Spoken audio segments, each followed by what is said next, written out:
se eu tenho aqui, por exemplo, esta mesma esfera que eu desenhei aqui, e eu tenho um campo que pode ser descrito em termos radiais, eu noto que aquele que é, digamos, o fluxo de campo que está a passar por esta superfície esférica é o mesmo em cada ponto da esfera para o mesmo raio, correto?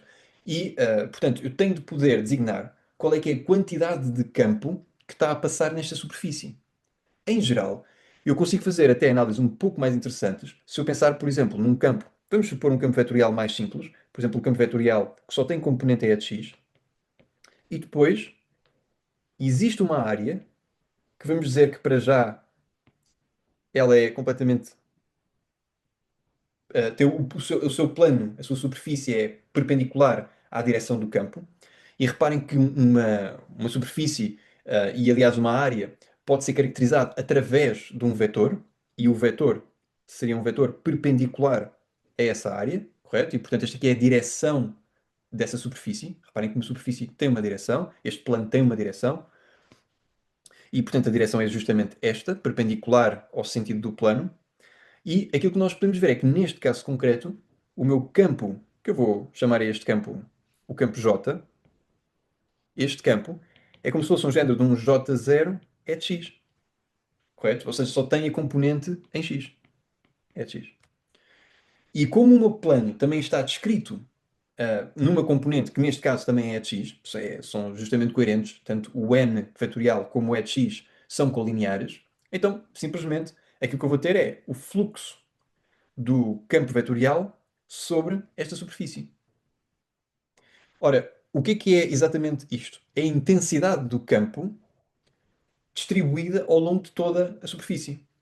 E, portanto, se eu quero calcular qual é o fluxo de campo que passa pela superfície, eu, no fundo, estou a querer somar a contribuição cumulativa de cada um dos elementos do campo vetorial até cobrir toda a superfície. E esse será o meu fluxo do campo sobre a superfície. Nesta situação, aquilo que nós temos é apenas o campo vetorial a ir numa certa direção, que é colinear com a direção do vetor que define o plano. E, portanto, isto significa que o campo está a atravessar o plano e toda a sua magnitude contribui para o fluxo.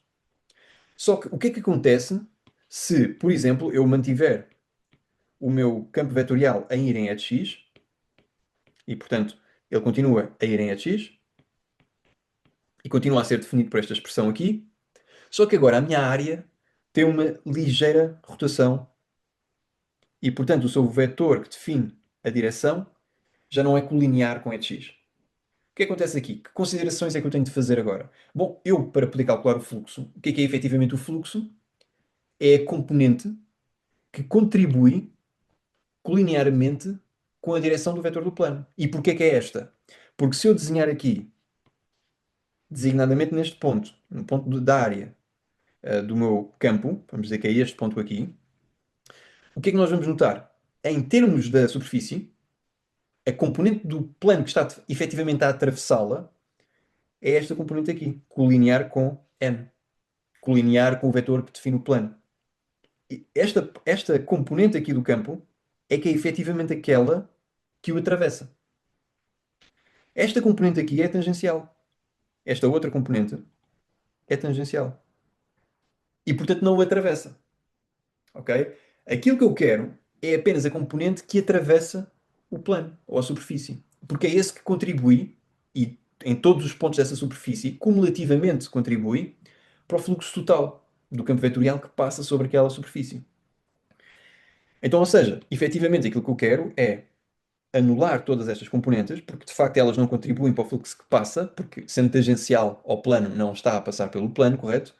Eu quero apenas estas componentes que são colineares com o vetor n, o vetor que define o plano, e que, portanto, atravessam o plano. Ora, como é que eu faço isto? Ahm, Aquilo que eu tenho efetivamente de fazer é utilizar o produto interno, porque é aquilo que me dá a contribuição de um vetor na direção de outro vetor. É isso que é um produto interno. É o quanto de um vetor está sobre o outro vetor.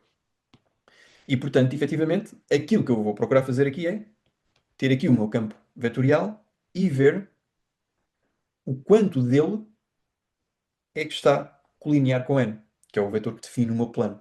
Se estiver totalmente, tem esta situação. E, portanto, ambos estão colineares e a contribuição é total. Ok? Se houver esta rotação, podemos dizer aqui, tem aqui um ângulo θ. Bom, então já não contribui totalmente, é apenas a componente perpendicular à superfície. E, portanto, aquela componente que é colinear com o vetor que define o plano. Porque, aliás, o vetor que define o plano é sempre perpendicular à sua superfície. Correto? Ou seja, se eu tiver assim um plano, por exemplo, este plano, o vetor que o define será sempre este. Será sempre este. Ok? Será sempre assim, ortonormal à superfície em si. E à medida que eu rodo este vetor, que define a superfície, então eu estou a fazer rodar a superfície também, porque a superfície é sempre ortogonal a esse vetor.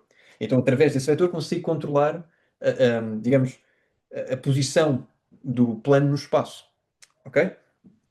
Portanto, isto é um fator muito importante. Agora, eu quero calcular o fluxo total, correto? Isto dá-me apenas para um ponto. Coloco aqui um ponto em J, vejo qual é a componente desse J, deste campo vetorial, que contribui para o fluxo, e isto seria então esta projeção aqui, do campo. Portanto, a projeção do campo sobre o vetor que define a superfície. E agora aquilo que eu quero fazer é, no fundo, não só para este ponto, mas, na verdade, para todos os pontos que atravessam a superfície. Certo? Porque o fluxo vai ser maior quanto maior for a área que eu estou a considerar. Correto? Faz sentido.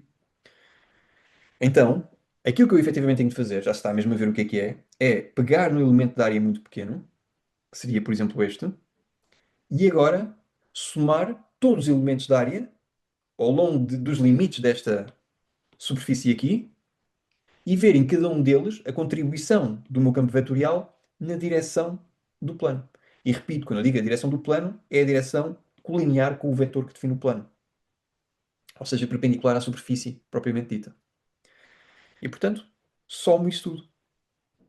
Quando eu somo isto tudo, todas essas contribuições, eu tenho justamente o fluxo que passa pela superfície. O fluxo do campo vetorial J que vai passar por esta superfície.